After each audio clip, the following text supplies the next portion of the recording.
Hi everyone and welcome to the channel. My name's Paul Reed, I'm a professional photographer. My main love is monochrome photography. Anybody that is subscribed to this channel will already know that I'm monochrome mad.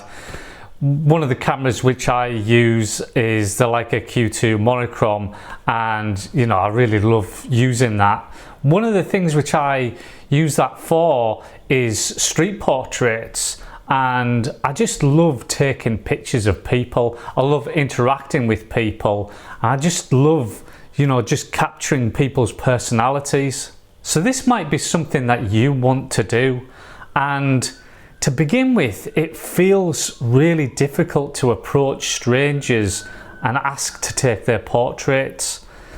My approach, it isn't really to just approach people randomly on the streets and then just say, hey, can I take your portrait? I'm sure you've seen, some of these TikTok things where, there's a photographer, they've usually got a, like a DSLR or something, and they've got like an 85mm lens, and then they just go up to random people, and they're usually, usually like really pretty girls, and they'll go up and they'll say, hey, can I take your portrait? And then they take the portrait and then they show them the picture, and then of course the subject is going, wow, that's amazing. So I'm not really talking about that sort of thing. I'm talking about actually connecting with the people themselves to take a portrait, not just a picture but a portrait of them. Building up that courage to ask that first person is the trickiest one.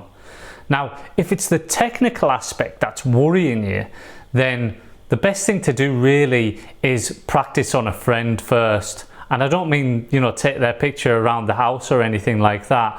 What I mean is, go on the streets with that friend and take their portrait first, just to get the technical part nailed, just to get so that that the pictures are going to turn out okay. But once you've got to grips with that, then it's time to ask your first stranger to take their portrait. Definitely don't just go in and say, oh, can I take your portrait? Because that's not the way I think it should be done. I do think you should try and connect a little bit with them first.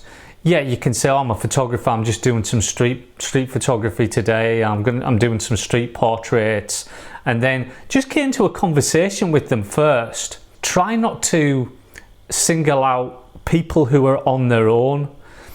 The reason being is because whenever you get somebody and they're just on their own and you ask to take their portrait, they start to look around to ask, is this okay? Is it okay for this person to take my portrait?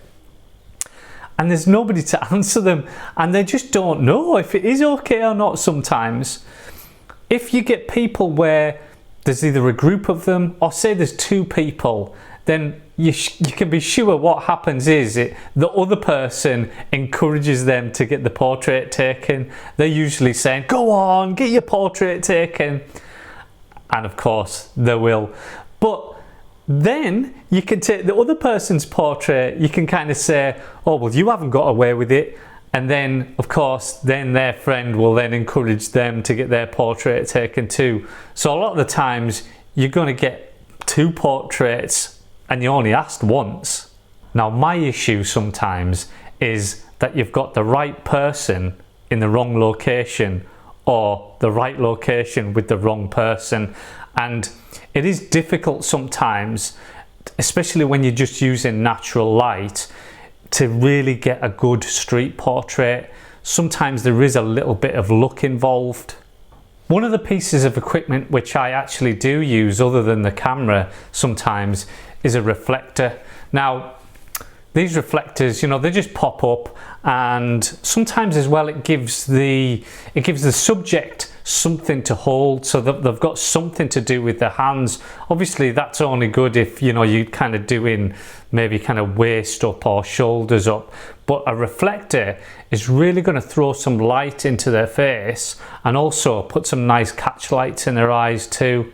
There's a lady photographer who I mentor called Kerry Hammond, and she's really got a knack with connecting with people.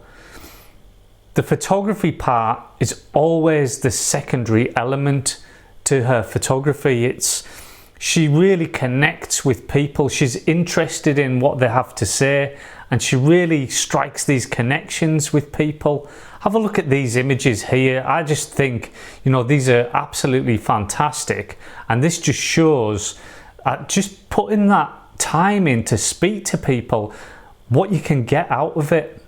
Whenever you're taking street portraits, you need to be really thinking about the environment around the subject, and just make sure that the eye is drawn to the subject, not the surroundings. The surroundings is part of that street portrait, but the eye should be drawn immediately to the person, not the surroundings.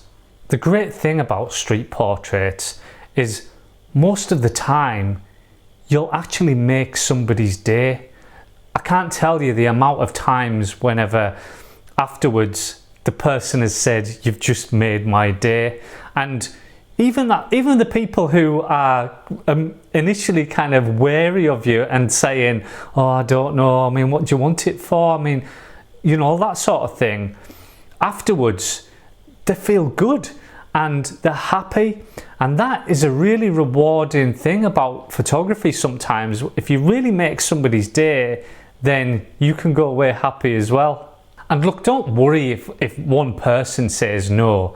It is unusual for people to say no, but sometimes they might be in a rush. I think sometimes if people are walking towards you and they seem to be in a rush, sometimes they're probably not the people to ask. It's the people who are kind of maybe just hanging about and that sort of thing, where they don't seem to be going anywhere in any hurry.